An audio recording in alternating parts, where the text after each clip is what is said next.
Top of the hour, we tell you about this big escalation early this morning that has been reported in the Middle East as far as Israel launching airstrikes on what it described as a military targets in Iran. Israel says that these were precise strikes that were carried out in response to the months of continuous attacks by the Iranian regime. The entire operation was codenamed as Operation Days of Repentance. It saw Israel fire at least 3 rounds of strikes over the Iranian capital Tehran and surrounding areas. Immediately after the strikes, the Israeli military spokesperson issued a statement confirming that the manufacturing facilities as well as Iran's aerial capabilities have been struck in these strikes. He added that these strikes have now given Israel a broader aerial freedom of operation also now in Iran.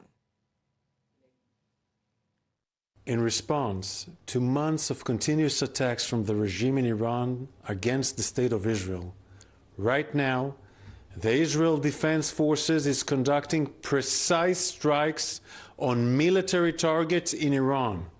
The regime in Iran and its proxies in the region have been relentlessly attacking Israel since October 7th on 7 fronts, including direct attacks from Iranian soil. Like every other sovereign country in the world, the State of Israel has the right and the duty to respond. Our defensive and offensive capabilities are fully mobilized. We will do whatever necessary to defend the State of Israel and the people of Israel. Well, let's get an expert's opinion on this. Srinjoy Chaudhary joining us here in the studios. Srinjoy, as far as this development is concerned, of course, Israel back then had promised that there would be retaliation. Of course, the date and place is something that they would decide. And 25 days later, they have continued as far as their promise is concerned to hit back Iran, especially when it comes to the military bases. Yes, as far as the attack is concerned, there are several things that have to be looked at. First, it took a while to plan this out because it had to be an airstrike, there had to be air-to-air refueling, and they had to decide on the targets, which targets to hit. Now, there was a lot of talk that they would hit nuclear facilities. They would hit petroleum facilities like refineries and oil wells. These were things that the Americans had always requested the Israelis not to do.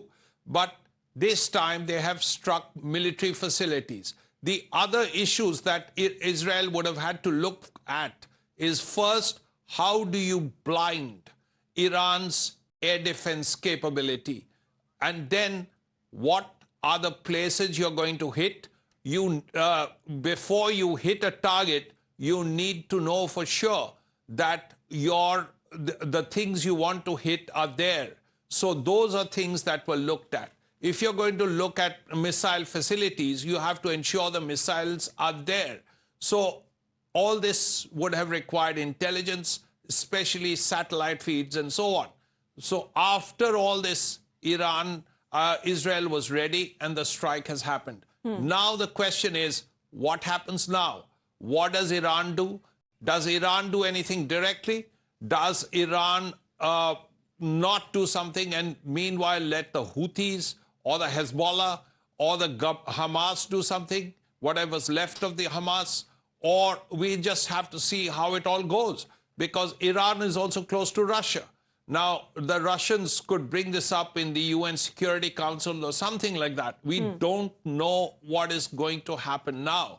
Though Israel has said, we are ready for offensive and defensive operations. Right. So as we talk about when it comes to these recent developments that have now taken place, and of course when it comes to the counter strikes, which Iran on its own has been calling it as minimal damage that has taken place, of course, as far as the assessment that is being done, but on part of the IDF, they say that their mission has been a success.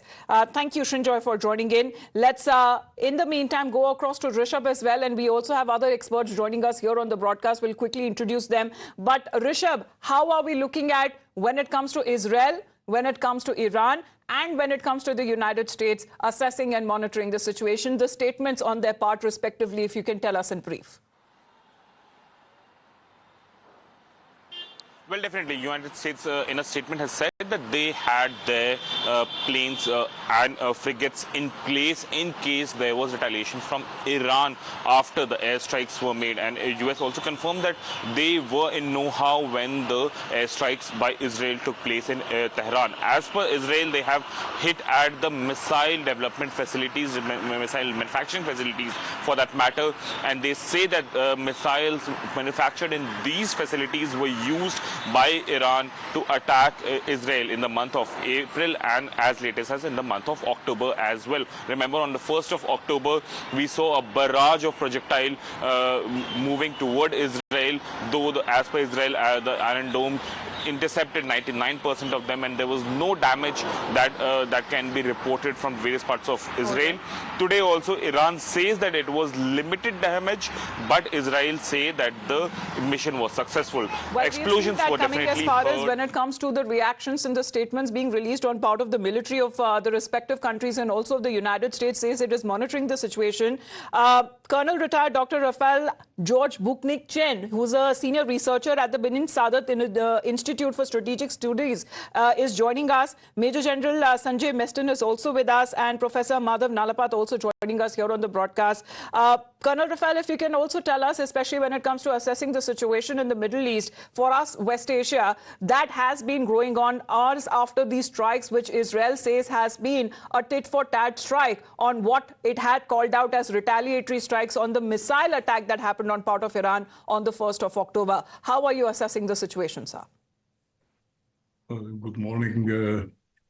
This morning, I think every Israeli can be proud about what happened during the night. I think Israel targeted a very precise and selective assets in order to to prepare the ground for a possible tit-for-tat situation if the Iranian will retaliate. Apparently, the fact that air defense systems were attacked and also ballistic missiles, industry, and also batteries were targeted means that Israel is taking all the necessary preparations for a possible escalation due to an Iranian possible act of retaliation using ballistic missiles. At the moment, it is clear that what Israel achieved is very effective from the military point of view, and also the fact that Israel sent a message of deterrence to Iran and to its proxies. What should be taken into consideration is not just the possibility of an Iranian direct retaliation, but also the activation of its proxies, such as the Houthis in Yemen and Shiite related militias deployed in Iraq and Syria, who already used to send some kind of drones towards Israel, most of them, of course, intercepted. What is important as well is the fact that Israel and the United States were well coordinated, first regarding the target selected, namely avoiding attacking oil facilities and nuclear-related facilities, so that the effect will be sending a clear message to Iran that Israel is able to do more than what was done. And apparently, Israel is well prepared to extend the assets to be attacked if Iran will retaliate. This morning, the idea is that Iran is still assessing what happened to the facilities But Colonel already Rafal, attacked. following when it comes to these strikes, the Israeli Defense Forces announced that it had completed its operations, fulfilling its objectives. However, when it comes to certain news agencies from Iran have been warning of a proportional reaction as well in response to Israel's actions. How would you respond to that?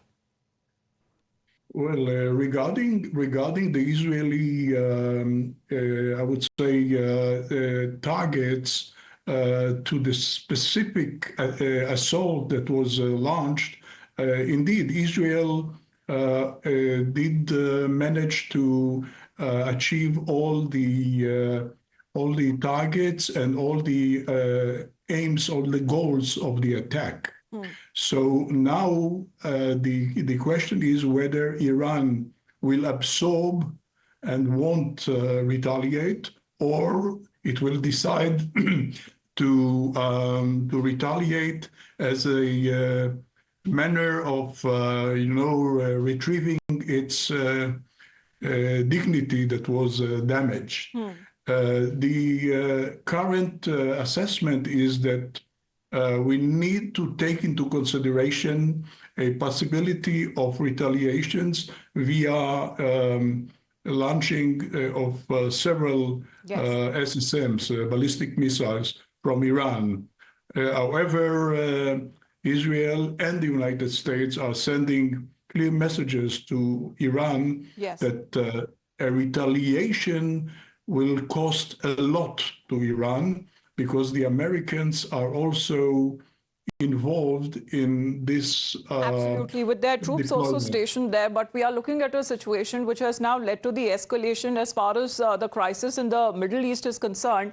And the strikes that have now unfolded, we'll take you through as far as what the Iranian state media has also been reporting. Because what they have been saying as far as claiming that their air defense systems have intercepted Israeli attacks on the military targets, whether be it in Tehran, in Khuzestan and also in Ilam provinces.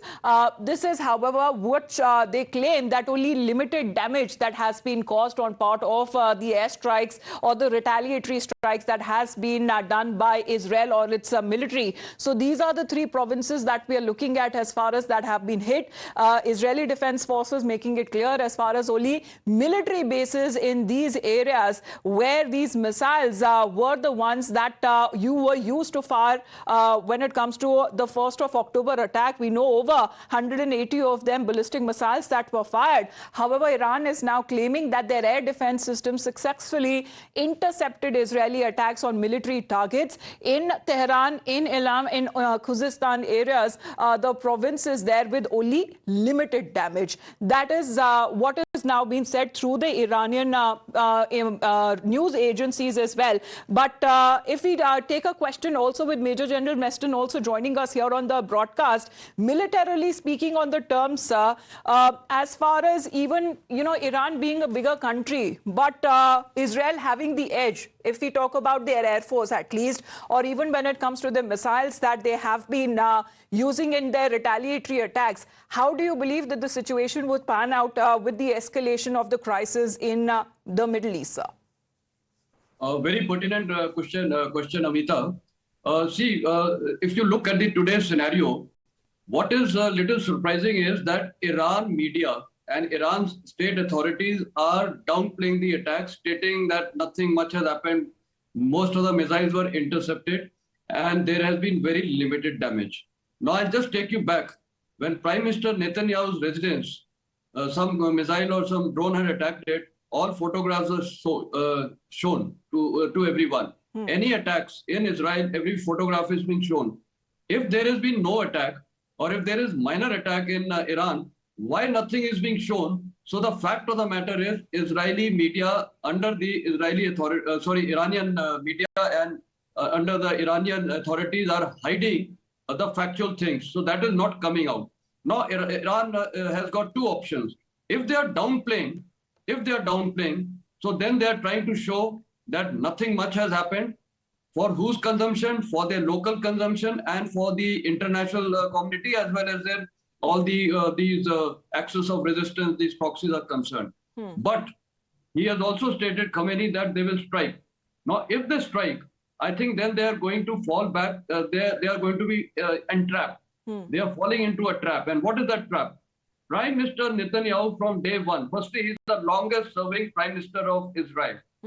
He has stated very clearly, including in the UN General Assembly and UN Security Council, that their stated aim is Iran will not be allowed to have a nuclear weapon.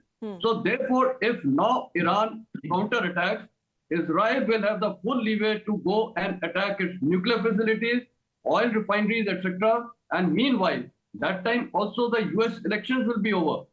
So that is another thing. This time the attack has been little restricted, limited for one reason, that there is UN election, the US election scheduled on 5th. And therefore, President Biden rightfully has stated that avoid attacking the nuclear facilities and the oil refineries. Right. So keeping this in mind, it will give full leeway to Israel to thereafter attack whatever they desire, and I think nuclear will be the first. Now, would it escalate into a regional conflict? It all depends when the next wave of Israel attack goes after the Iranian counter-attack.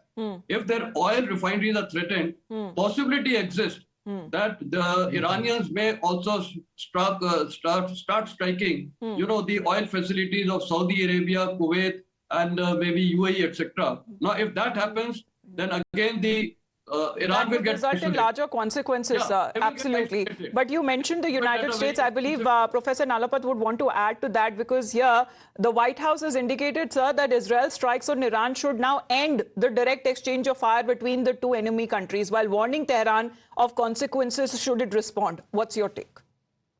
Well, I'd like to say that the Los Angeles Times and the Washington Post have refused to endorse Kamala Harris.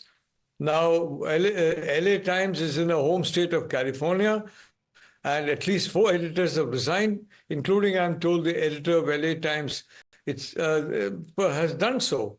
This is a clear indication that the management of the LA Times and the Washington Post believe that there's a very good chance that Trump may come as the US president.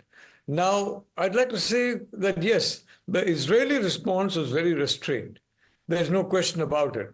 Remember, President Biden is in the White House. No one quite knows what's going to happen on November 5, although early indications such as this refusal of endorsement point to Trump. And as the brigadier correctly said, it's a trap. Now, if, for example, yes, Iran takes into account that it has to retaliate, don't forget that the axis of resistance is already half broken. Hezbollah has been in really bad shape. Hamas is in very bad shape. The Houthis are in very bad shape. There's only Iran standing. So from that point of view, the axis is already very weak. And I think Netanyahu wants to complete the job with Iran, but he's waiting to see if a friend of his, Donald Trump, is elected president. All right. So you believe that it would have certain repercussions as far as the U.S. presidential elections are concerned on the crisis that for now has escalated with the counter-strikes carried out by Israel, which Iran calls it as minimal damage. Thank you very much, all of you gentlemen and our guests joining us here on the broadcast, for taking out your time and speaking to us. Of course, the crisis that is now escalated, would there be consequences? The impact, of course, on a global stage and India's stand is something that we will be also discussing. Back after a short break. You're watching Times Now.